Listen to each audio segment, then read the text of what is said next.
అంటే level of competency కానీ, level of absorption levels కానీ, లెవెల్ ఆఫ్ ఇండస్ట్రీ ఓరియంటేషన్లో మనం ఉండడం కానీ కంపేర్ చేసుకున్నారనుకోండి, ఇంటర్మీడియట్ కంప్లీట్ చేసిన ప్లస్ టూ ఆడ మీ స్టూడెంట్స్ ఉంటారు, మీతో పాటు క్లాస్మేట్స్, వాళ్ళతో ఇప్పుడు నీతో కంపేర్ చేసుకుంటే నీకు ఎక్కడెక్కడ అడ్వాంటేజెస్ అనిపిస్తుంటాయి? What is your overall opinion on that?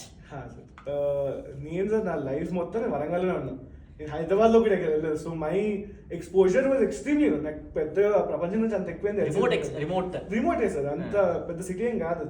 So అది అయిపోయిన తర్వాత నేను ఫస్ట్ ఇక్కడికి వచ్చినప్పుడు అసలు కొంచెం అంత భయం, ఎందుకంటే ఇక్కడ సార్ ఆల్మోస్ట్ ఫస్ట్ బ్యాచ్ మా 50 స్టేట్స్ నుంచి ఉండే, 50 సిటీస్ నుంచి ఉండే అనమాట మొత్తం జనాలు కలిపి.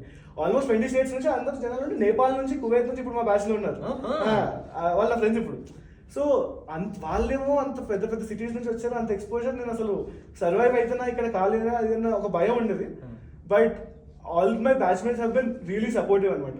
మేమంతా 140 members లో 100 members ఒకటే హాస్టల్లో ఉంటాం మేము.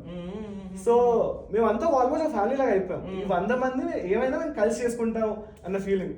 సో ఫస్ట్ 2-3 months నుంచి మేము అందరం కొంచెం సెటిల్ అయిపోయి అందరం we kept learning. So because వాళ్ళంతా డైవర్స్ బ్యాక్గ్రౌండ్స్ నుంచి వచ్చారు. ఇప్పుడు నేపాల్, కువైట్, డెహ్రాడూన్ ఎక్కడి నుంచి అంటే అక్కడ నుంచి ఉన్నారు. సో వాళ్ళ థాట్ ప్రాసెస్, వాళ్ళ ideology is completely different from where I have grown up. So వాళ్ళ కథలు విని వాళ్ళ ఎక్స్పోజర్ అది మనం గ్రాస్ప్ చేసుకున్నప్పుడు it is even much better. నేను వచ్చే ముందు నాకు భయం ఉండేది సార్. నాకు ఏం భయం ఉండే అంటే, నాకు అన్ని విషయాలు తెలియవు, వీళ్ళకి చాలా తెలుసు ఆల్రెడీ ముందే అన్న ఒక చిన్న భయం ఉండేది నాకు. కానీ మా డైరెక్టర్ మ్యామ్ కూడా ఎప్పుడు ఏం చెప్పిందంటే, if you are the smartest person in the room, you are in the wrong room.